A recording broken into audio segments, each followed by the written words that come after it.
नमस्कार दोस्तों, स्वागत है आपका हमारे आज की नई वीडियो में। दोस्तों, आज की वीडियो में हम आपको गौतम बुद्ध के एक कहानी के माध्यम से समझाएंगे कि हमें खुद पर ध्यान देना क्यों जरूरी है। तो चलिए आज की इस वीडियो को शुरू करते हैं। एक बार की बात है, एक लड़का था। उसका नाम सबल था, जो नगर में रहता था। वह अपने जीवन से बहुत निराश था। उनकी निराशा का कारण यह था कि वह अब तक अपने जीवन में कुछ नहीं कर रहा था। उसके माता पिता उसे ताने मारते थे कि आपके सभी मित्र कुछ न कुछ कर रहे हैं, लेकिन आप अभी भी घर बैठे हैं। दोस्तों के बीच भी अक्सर उनका मजाक उड़ाया जाता था। वह कहीं जाता तो लोग उससे पूछते कि आप क्या कर रहे हैं। उसे यह बताने में भी शर्म आ रही थी। वह कुछ नहीं कर रहा था। धीरे धीरे उसने रिश्तेदारों से मिलना जुलना कम कर दिया और लोगों से मिलना भी बंद कर दिया।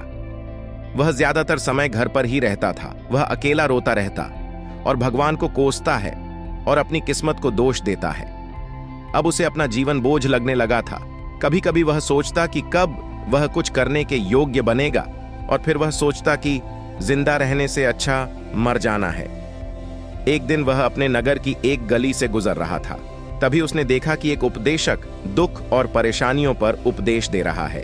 वह भी उसी भीड़ में सबसे पीछे बैठ गया और गुरु के प्रवचन सुनने लगा।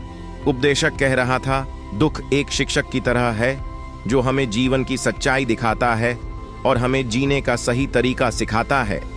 आप चाहें तो जिंदगी जीना भी सीख सकते हैं। गुरुजी उपदेश दे रहे थे कि तुम चाहो तो कुछ भी हासिल कर सकते हो, और अगर चाहो तो एक कोने में बैठकर रो सकते हो। इन सभी बातों को सबल ध्यान से सुन रहा था, लेकिन शिक्षक की यह बातें पसंद नहीं आई। उसने खड़े होकर कहा कि कुछ भी सिखाने से दुख दूर नहीं होता। इसमें केवल दर्द होता है। दुख की पीड़ा अनंत है। ऐसा लगता है कि इसके बाद कुछ होने वाला नहीं है। इससे कुछ भी फर्क नहीं पड़ता है। इसके सामने तो मौत भी छोटी लगती है। उपदेशक ने कहा, फिर तुम्हारा दुख क्या है? सबल ने उसके सामने अपनी सारी व्यथा सुनाई और पूछा, मेरे दुख का कोई उपाय है तुम्हारे पास? यह सुनकर शिक्षक मुस्कुराए और बोले, तुम उस दिन मेरे पास आओ जब तुम्हारे जीवन में वास्तविक दर्द हो। मैं आपकी समस्या का समाधान अवश्य करूंगा। यह कहकर गुरु वहां से चले गए। सबल ने सोचा, कहीं मेरा दुख नकली तो नहीं है? क्या मैं जिस दर्द से गुजर रहा हूं वह नकली है? मेरा दुख कोई नहीं समझ सकता। जब माँ बाप नहीं समझते तो गुरु क्या समझेंगे? उनके दुखों से व्यथित होकर सबल ने एक फैसला लिया कि अब वह कुछ करेगा। सबल ने एक छोटा व्यवसाय शुरू किया, पर उसे सफलता नहीं मिल रही थी। लेकिन उसके घर वाले पूछते हैं कि क्या वह कुछ कोशिश कर रहा है। वह अपने व्यवसाय में लगा रहा और धीरे धीरे उन्हें सफलता मिलने लगी। फिर उसने गति पकड़ी और केवल 3 साल के अंदर ही वह एक बड़ा बिजनेसमैन बन गया। अब सबल के आसपास ऐसे कई लोग थे जो उसकी परवाह करता था, जो उससे प्यार करता था। अब उनके परिवार के सदस्य भी उसकी तारीफ करते नहीं थक रहे थे। दिन ब दिन उसके मित्रों की संख्या बढ़ती जा रही थी। अब वह अपनी जिंदगी से बहुत खुश था।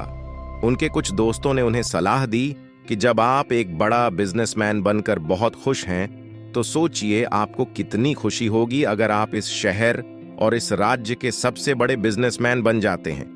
कितने लोग आपसे जुड़ना चाहेंगे, आपकी कितनी बड़ी ख्याति होगी, और स्वयं राजा भी आपसे दोस्ती करना चाहेंगे और जरूरत पड़ने पर ही आपसे पैसे उधार लेंगे। दोस्तों की यह बात सबल के मन में भर गई। अब वह और पैसे कमाने की कोशिश करने लगा, लेकिन उसे यह सब बहुत ही जल्दी चाहिए था। वह समय बर्बाद नहीं करना चाहता था। उनका अधिकांश समय इन चीजों को प्राप्त करने में गलाने लगा। इसलिए वह ऐसे काम करने लगा जो सही नहीं था। उसने बड़ा उधार लेना शुरू कर दिया। उसके दोस्तों से पैसे की मात्रा और अधिक मुनाफा कमाने के लालच में वह अपने माल में मिलावट करने लगा। उसने अन्य व्यापारियों के खिलाफ भी साजिश रची और उन्हें डराया धमकाया। जैसा उसके दोस्त कहते थे वैसा ही करता था। वह इन तरीकों से ज्यादा पैसा कमा रहा था, पर अब उसके जीवन में पहले जैसा चैन न था। उनके मन की शांति गायब हो गई थी और वह रात को सो नहीं पाता था। वह हंगामे में रहता था। वह सब कुछ पाकर भी उसे किसी चीज में सुख नहीं मिल रहा था। एक दिन सबल अपनी गाड़ी में कहीं जा रहा था। तभी रास्ते में उन्हें उपदेशक का आश्रम दिखाई दिया। वह रुका और गुरु के पास जाकर बोला, संत, आपने मुझे मेरे पास आने के लिए कहा था जब मेरे जीवन में सच्चा दुख आता है। अब मैं बहुत दुखी हूं कि मेरी नींद हराम हो गई है, मुझे कहीं भी शांति नहीं मिल रही है। इस प्रकार सबल ने अपनी सारी समस्याएं गुरु को बता दी। गुरु ने कहा, जब तुम पहली बार मुझसे मिलने आए थे तब भी तुम किसी दुख में थे, आपने उस दर्द से क्या सीखा? सबल ने कहा कि सिर्फ सोचने और चिंता करने से कुछ नहीं होता, आपकी दृष्टि को सच करने के लिए यह कार्रवाई करता है, और सिर्फ काम करने से कुछ नहीं होता, परिणाम भी मिलना चाहिए। जब आपको लगता है कि आपका लक्ष्य हासिल नहीं होने वाला, तब राह में चाहे कितनी भी मुश्किलें आ जाएं, मन कितना भी निराश क्यों न हो, कितना भी लगता हो कि अब कुछ नहीं होने वाला है, तभी विश्वास करें, मैं जो भी कर रहा हूं उसमें अवश्य सफल होऊंगा। लोग केवल सफल लोगों का सम्मान करते हैं। कोई कितना भी अच्छा क्यों ना हो, वह हमेशा लोगों की नजरों में बोझ बने रहते हैं। यह सब सुनकर उपदेशक मुस्कुराया और बोला, जब आपके पास है तो यह वास्तविक दुख नहीं है। अपने जीवन में वास्तविक दुख आए तब मेरे पास आओ, मैं उसे ठीक कर दूंगा। सबल ने जाते समय साधु को सोने के सिक्कों से भरा घड़ा भेंट किया। घड़े को देखकर गुरु ने कहा कि यह मेरे किसी काम का नहीं है, उस पेड़ के नीचे गड्ढा खोदकर गाड़ दो। सबल ने घड़े को पेड़ के नीचे दबा दिया, जैसा कि गुरु ने बताया, और वहां से चला गया। कुछ दिनों से कारोबार ठीक चल रहा था, लेकिन व्यापार के गलत तरीके के कारण धीरे धीरे उसे व्यापार में घाटा होने लगा। उसकी सारी दौलत धीरे धीरे खत्म होने लगी, और एक दिन ऐसा भी आया जब उसके पास कुछ भी नहीं बचा और उस पर कर्ज का बोझ चढ़ गया था। परंतु वह निश्चिंत था, क्योंकि उसने अपना सारा कर्ज अपने दोस्तों से लिया था। उसने सोचा कि उसके दोस्त बुरे वक्त में उनके साथ खड़े रहेंगे, लेकिन ऐसा कुछ नहीं हुआ। जैसे ही बुरा वक्त आया, दोस्त पहले उससे कर्ज मांगने लगे। अगर उसने कर्ज नहीं लौटाया, उन्होंने उसे जान से मारने की धमकी भी दी। उनके सभी शुभचिंतक और प्रियजन उससे दूर हो गए। उसके दोस्त जो उसके साथ मस्ती किया करते थे, अब उससे दूर भाग रहे थे। उसका परिवार उसकी गलतियां और कमियां गिनने लगा। उनकी सारी संपत्ति नीलाम कर दी गई और उसके पास कुछ भी नहीं बचा। जब उसने अपने पिता से मदद मांगी, पिता ने कहा कि मेरे पास थोड़ी सी संपत्ति है, मैं तुम्हारी माँ को क्या कहूंगा अगर मैं तुम्हें दे दूं? यह संपत्ति हमारा अंतिम उपाय है। सबल के मन में गहरा दुख छा गया। उसके आसपास कोई नहीं था जो उनके दुख को समझ सके, जो उसे संभाल सके। जनता के इस विश्वासघात के कारण वह अंदर से टूट चुका था। वह सोचने लगा कि अब जीने का क्या मतलब है, अब मौत ही मेरा सहारा है। वह आत्महत्या करने के लिए पहाड़ी पर जा रहा था। तब से उसे याद आया कि उस शिक्षक ने उससे कहा था, मेरे पास आओ जब तुम्हारे जीवन में वास्तविक दुख हो। सबल गुरु के पास गया और अपनी सारी व्यथा सुनाई, आंखों में आंसू लिए। उसने कहा, हे गुरुजी, मेरे दुख का निवारण कीजिए। गुरु ने कहा, जब जीवन में असली दुख होता है तब मेरे पास आ जाना, मैं इसे जरूर ठीक करूंगा। सबल ने कहा कि ये क्या हो रहा है, मेरी जिंदगी में अभी दुख नहीं है, तो आखिर असली दुख क्या है? गुरुजी ने सबसे कहा कि पहले आप मुझे बताओ, आपने अपने दुख से क्या सीखा? सबल ने कहा कि मैंने वह सीखा, जो लोग हमारे जीवन में आते हैं वह हमारी सफलता और प्रगति के कारण वो हमें धोखा जरूर देंगे, क्योंकि बुरे समय में वे हमारे साथ नहीं खड़े होंगे। वे अच्छे समय में ही हमारा फायदा उठाएंगे और बुरे समय में हमें छोड़ देंगे। उन लोगों पर ही भरोसा करें जो हमारे बुरे समय में हमारे साथ खड़े रहते हैं। लेकिन ऐसे लोग बहुत कम होते हैं, लेकिन जिनके पास है उन्हें उनकी सराहना करनी चाहिए, उनका अपमान नहीं करना चाहिए। मैंने कभी भी किसी के खिलाफ साजिश नहीं रखना चाहिए। अपना काम ईमानदारी और धैर्य से करें और कभी लालची मत बनो। अपने सारे दुख, दर्द और अनुभव बयां करने के बाद सबल गुरुजी के सामने आंखों में आंसू लिए बैठ गया।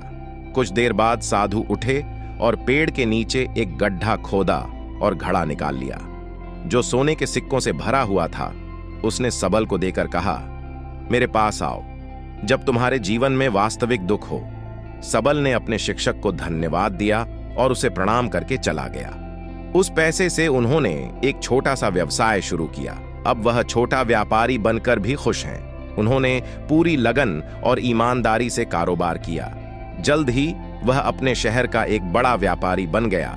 उनका जीवन सुख सुविधाओं से भरा हुआ था। शिक्षक ने कहा कि भावनाओं और इच्छाओं ऐसे बिखरे हुए मनुष्य में से निकल आओ, जैसे कोई पत्थर पहाड़ से गिरे जिस पर पर्वत का कोई वश नहीं है सिवाय देखने के। परेशान होना और कुछ खोना, वैसे ही बिखरे हुए मनुष्य की इच्छाएं बेकाबू और दर्दनाक हैं। उसका अनियंत्रित मन इच्छा करता रहता है और कल्पना करता रहता है, और यह दुख देता है। लेकिन जब एक व्यक्ति अपने मन को एकत्र करता है तो वह जो कुछ भी करता है वह उसके नियंत्रण में होता है। फिर उसकी इच्छा से इच्छाएं भी उत्पन्न होती हैं। सबल ने कहा कि आपने मेरे असली दुख का समाधान कर दिया। आपका बहुत बहुत धन्यवाद। अब से मैं खुद को समेटने, खुद को तराशने की कोशिश करूंगा। गुरुजी ने कहा कि मानव शरीर में बहुत ऊर्जा और शक्ति है, लेकिन यह फालतू के कामों में बटा हुआ है, बेकार की बातों में लगा हुआ है। ये एक बहुत ही शक्तिशाली मशीन की तरह है। एक बच्चे के हाथ में रखा जा रहा है और वह बिना सोचे समझे अपनी शक्ति बर्बाद कर रहा है, और बिना किसी नियंत्रण के। इसीलिए इस शक्ति पर ध्यान दें, अपनी चेतना, और इसे इकट्ठा करें। सबल को अपने प्रश्नों का उत्तर मिल गया। उसने अपने गुरु का शुक्रिया अदा किया और चुपचाप चला गया। दोस्तों, उम्मीद है आपको यह कहानी पसंद आई होगी। अगर आपको यह कहानी पसंद आई हो तो अपने दोस्तों और परिवार के साथ जरूर शेयर करें। तो दोस्तों, आज के लिए इतना ही। मिलते हैं अगली वीडियो में। आपका कीमती समय देने के लिए धन्यवाद।